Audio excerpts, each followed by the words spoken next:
Hello दोस्तों, स्वागत करते हैं आपको अपने इस यूट्यूब चैनल पे। आशा करते हैं आप लोग स्वस्थ होंगे, मस्त होंगे। दोस्तों, आज हम बिहार पुलिस का नया चैप्टर यानी नया सेट लेकर के आप लोगों के सामने आए हैं।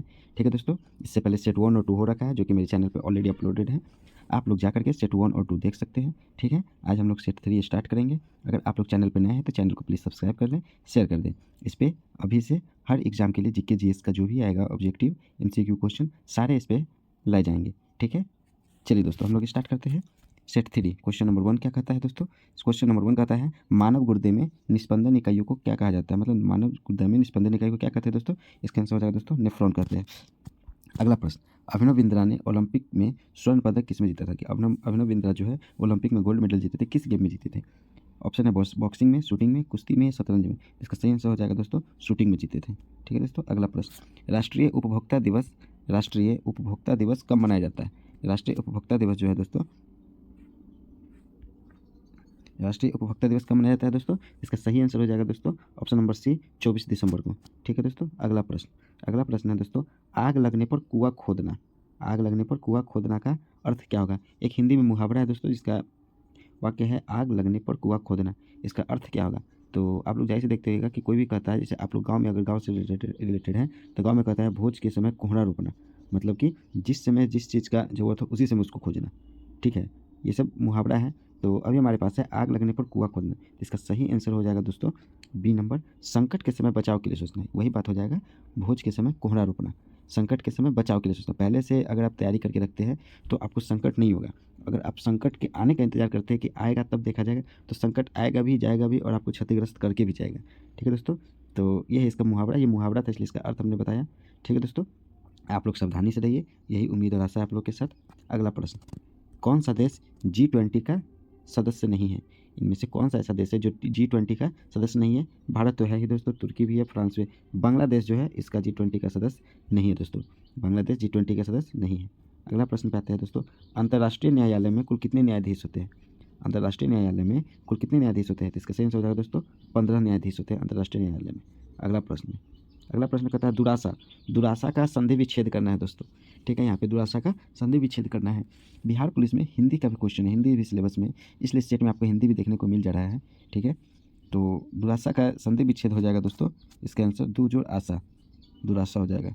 ठीक है दोस्तों, अगला प्रश्न, राष्ट्रीय महिला आयोग। तो एक मिनट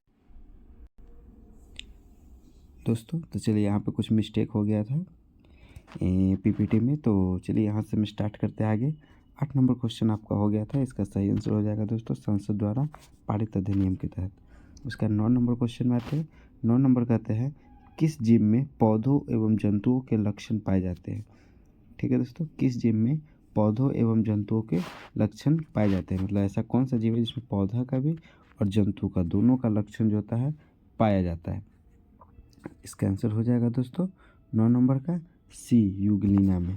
ठीक है दोस्तों, यूग्लिना में। अंतर्राष्ट्रीय हॉकी मैच की अवधि क्या होता है दोस्तों? ये तो पता था, बताए थे आप लोगों को। सी, कुछ पीपीटी में इधर उधर हो गया था, इसका गड़बड़ी हो गया था दोस्तों, कोई बात नहीं, अब सही हो गया है। ऑप्शन नंबर 11 क्या कहता है? क्वेश्चन नंबर 11 क्या कहता है दोस्तों? मस्तिष्क का कौन सा भाग रक्तचाप को नियंत्रित करता है? इसका सही आंसर हो जाएगा दोस्तों ऑप्शन नंबर सी, जो है पॉन्स मेडुला और सेरेलिबम जो होता है वो रक्तचाप को नियंत्रित करता है। ठीक है, अगला प्रश्न है, फिनलैंड के संसद को क्या कहते हैं दोस्तों? तो फिनलैंड के संसद को दोस्तों संसद ही कहते हैं।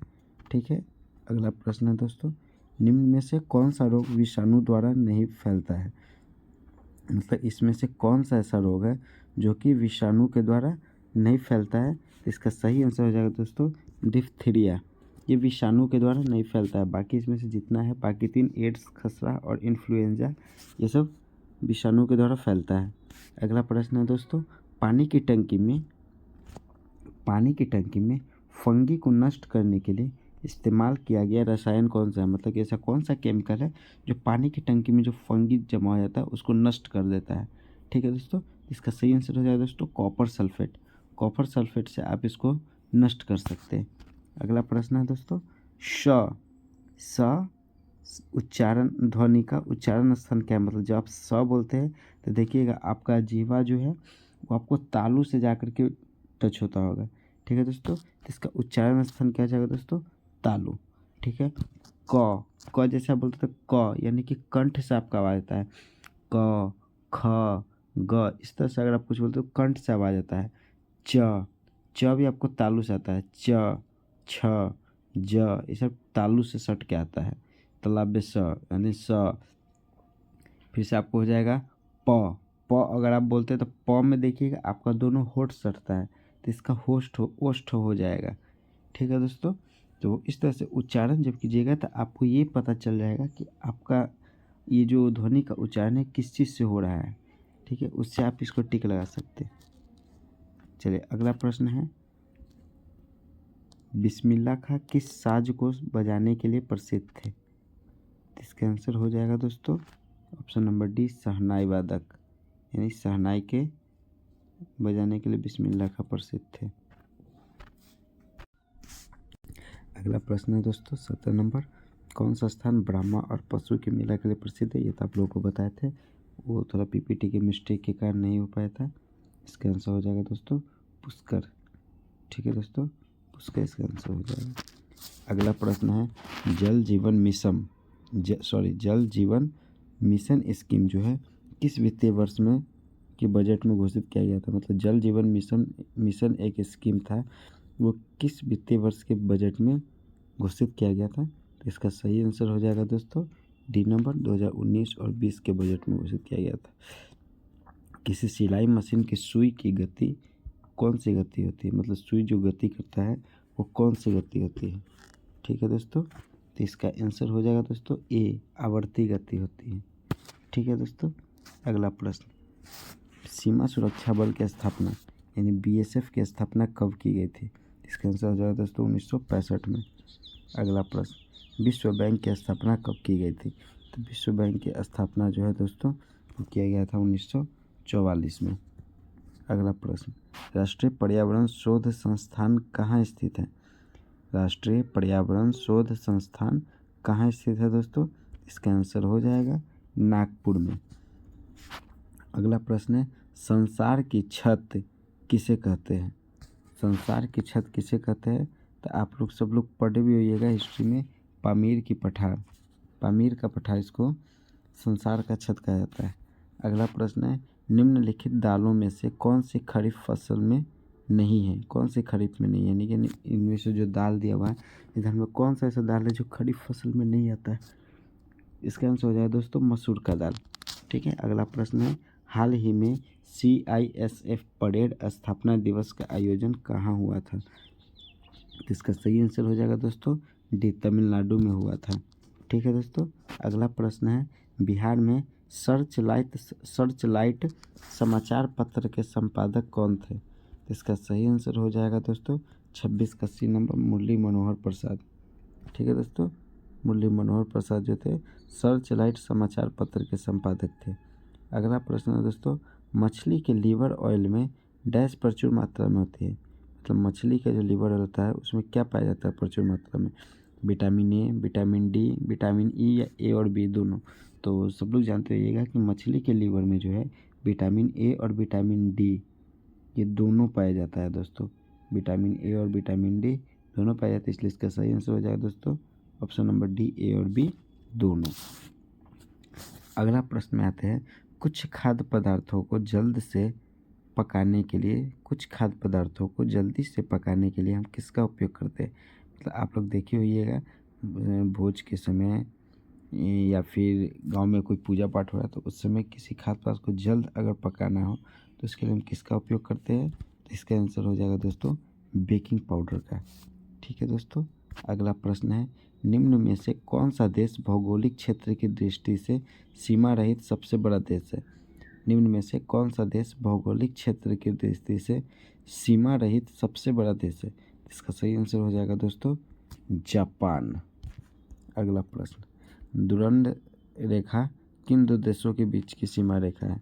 तो ये मतलब कि मेजर जो है अगर ज़्यादातर कहा जाए तो पाकिस्तान और अफ़गानिस्तान का है। पाकिस्तान अफ़गानिस्तान का है। ठीक है दोस्तों।